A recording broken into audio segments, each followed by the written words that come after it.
most frequent questions that we receive in regards to social media is about optimal posting times. What is the best time to post on social media? How much does it really matter? And how can we figure it out for each platform? We created a full-length deep dive into this subject and we put it in our Digital Ministry Training Hub. If you're interested in checking that out, click the link below. You can become a monthly or annual member if you would like to just get in, get some good stuff and get out, or stick around because we do answer continued questions that people are asking about social media websites for ministries and nonprofits. But here on our YouTube channel, we wanted to offer two perspectives for you. So this video is what is the best time to post on social media, and the next video is going to be there is no best time to post on social media. So for the full perspective, you're really going to need to watch both, but for the big picture, jump on into our Digital Ministry Training Hub linked below. Alright, so what is the best time to post on social media? The best time to post on social media is when your audience is going to see and engage with what you are posting. Great, so what time is that? Okay, come on, you didn't think it was really going to be that easy, did you? Like 9:23 a.m. for everybody on every platform, the end. Done, that's all you need, mic drop? Unfortunately, it's rarely that cut and dry when it comes to social media. The time your audience is most likely to see and engage with what you post is going to depend on your audience. Who do you serve or speak to? Where are they located? Time zone is certainly a factor. When do they most frequently use social media? What platform are they using? What platform are you posting on? Does that platform prioritize recent content or evergreen content?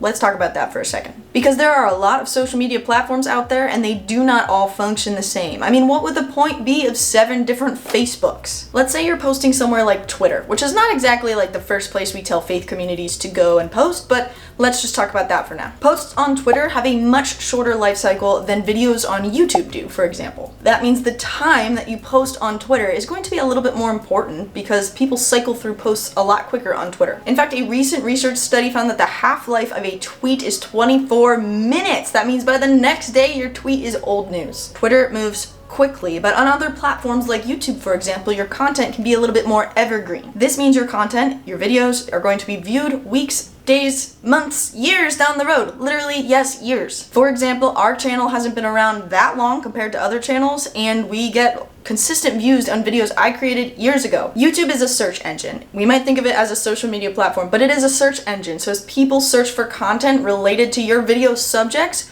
your videos, as long as they're decent quality, they're gonna pop up. Even months, years down the road, it doesn't matter how much time has passed. So now that we understand that the way people find and engage with our content can be platform specific, let's talk about how we figure out when people are most engaged on that specific platform. Most platforms are going to give you some sense of audience activity analytics for free. For example, our YouTube analytics clearly show us the times our audience is most active on YouTube, at least over the past month in this example. For deeper insights, you can subscribe to a scheduling tool like later.com. A lot of people like Metricool. Even making use of a free trial may give you all the data you need to move forward. P.S. we do have a video in our hub about scheduling options. We look at Later Buffer and Facebook and Instagram like Meta, just their built-in free platform, and we compare them a little bit. So if you want to give the Digital Ministry Training Hub a try, click below. That link is in our description. So once you know what days and times your audience is most active, then what? Should you post online when they're most active? Should you post online just before or a while before? So we're just going to share a couple of our favorite tips here, but first I have to acknowledge there are a lot of perspectives on this topic, and we have gone through quite a few of them, researched this,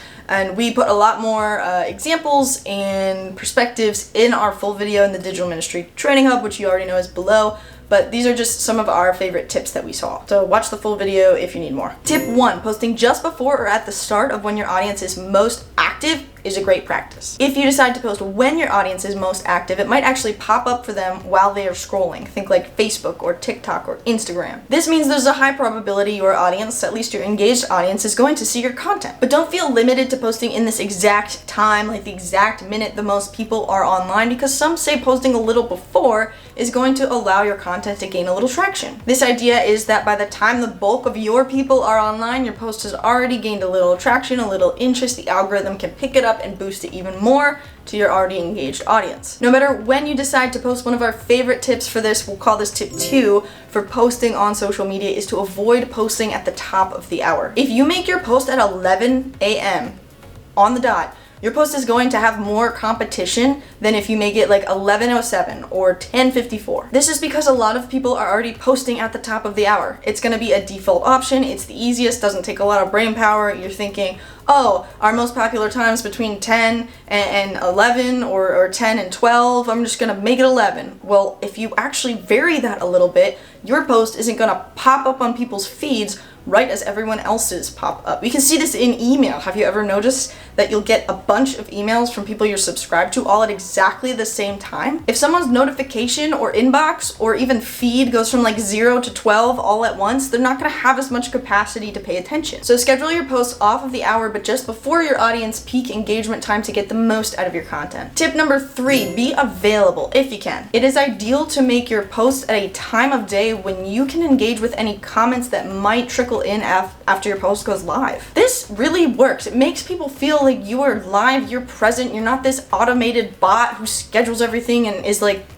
in some distant land behind the content, but you're there, you're actively posting. Even if you scheduled it, even if you did all the work, you just get those notifications or you're aware of them coming in, that makes all the difference. That being said, if the only way you're actually going to make content and get content out there is to schedule it and forget it, just do that. Please don't worry about hanging out to engage with comments.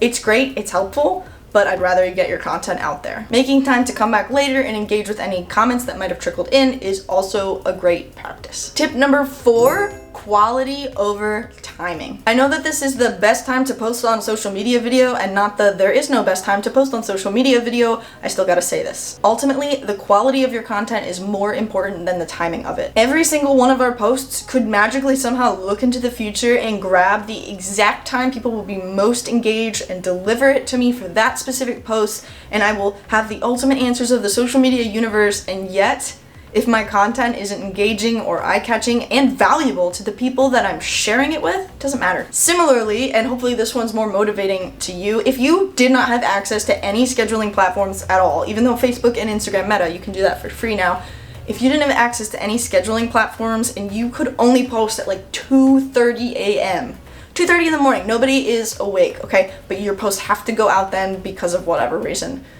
But you have the most enchanting content, it's valuable for people, it's eye-catching, it's exactly what they've been asking for, they're gonna find it. Quality over timing, be available if you can, but ultimately just post that quality content. Yes, check out your analytics, see when your audience is most engaged, shoot for the beginning of that or just before and avoid the top of the hour. Those are the basics. Watch our full-length hub video below if you would like to understand all of your options. And check out our next video where we talk about the fact that there is no best time to post on social media. Give us a like and a subscribe if this was helpful in any way. That helps boost our content to others who might need it, and of course brings you back for more digital ministry goodness that might be helpful for your nonprofit or ministry. I'm Sammy, thanks for watching. We brought the knowledge, your turn to put it into action. Peace.